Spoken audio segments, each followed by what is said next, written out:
তারাবির নামাজ পড়তে রওনা দিয়ে দিয়েছি মসজিদের দিকে। তো এত অন্ধকার, কিছু দেখা যাচ্ছে না। অন্ধকারের মাঝে বাড়ি থেকে বেরিয়েছি, মোবাইলের লাইটটা মেরে মেরে বেরিয়েছি।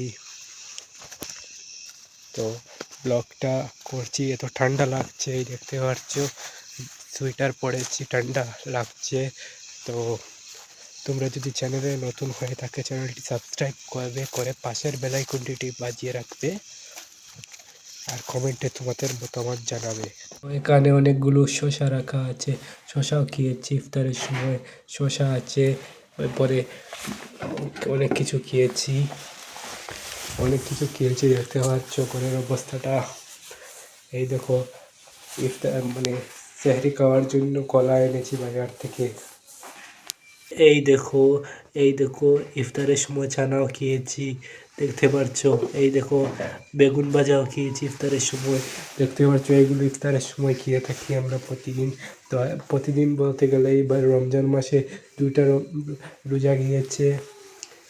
দেখো ইফতারের সময় কি খেয়েছিলাম ফ্রিজে, মানে খাই তো দেখাচ্ছি। ইফতারের সময় কি খেয়েছি তো ফ্রিজে রাখা আছে সব। এই দেখো এইখানে খেজুর রাখা আছে, খেজুর রাখা হচ্ছে। এই দেখো এখানে সিমই, আজকে সিমইও খেয়েছি, তোমাদেরকে দেখাচ্ছি।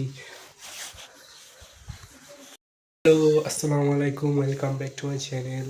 আপনারা কেমন আছেন? রমজান তো আবারও চলে এলো, রমজান মাস আবার চলে এলো।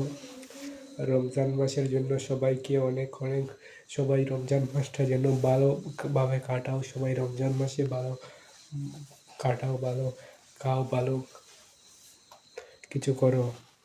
সবার জন্য দোয়া থাকলো, সবার জন্য দোয়া করছি। সবাই রমজান মাসটা যেন ভালো করে। রমজান মাস চলে এসে তো আজকে মানে এখন আমি তারাবির নামাজ পড়তে চলে যাব মসজিদে।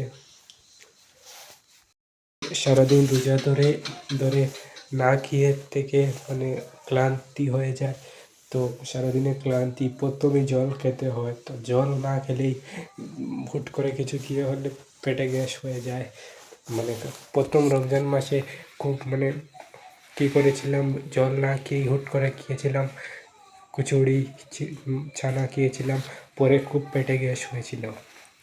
আর তোমাদের সবাইকে সবার জন্য দোয়া থাকলো, সবাই যেন মাঝে গিয়ে গতকালকের মতো দেরি করেছিল মাঝে যেতে, গিয়েছিল নামাজ পড়া শুরু করে দিয়েছিল ওনারা। তো ভিডিওটি আপনাদের আশা করি অনেক ভালো লেগেছে, আর কমেন্ট করবে। আর এই দেখতে পাচ্ছো কালো সোয়েটার পরেছি, এত ঠান্ডা যে লাগছে। দেখো রাস্তা দিয়ে হেঁটে হেঁটে অন্ধকারের মাঝে আসছি, এত অন্ধকার আর ঠান্ডা এত বেশি লাগছে জানি না। অনেক রমজান মাস কাটিয়েছি, ঠান্ডা ছিল না রমজান মাসে। গত রমজান মাসেও এরকম ঠান্ডা ছিল না, এর আগের রমজান মাসে এরকম ঠান্ডা ছিল না।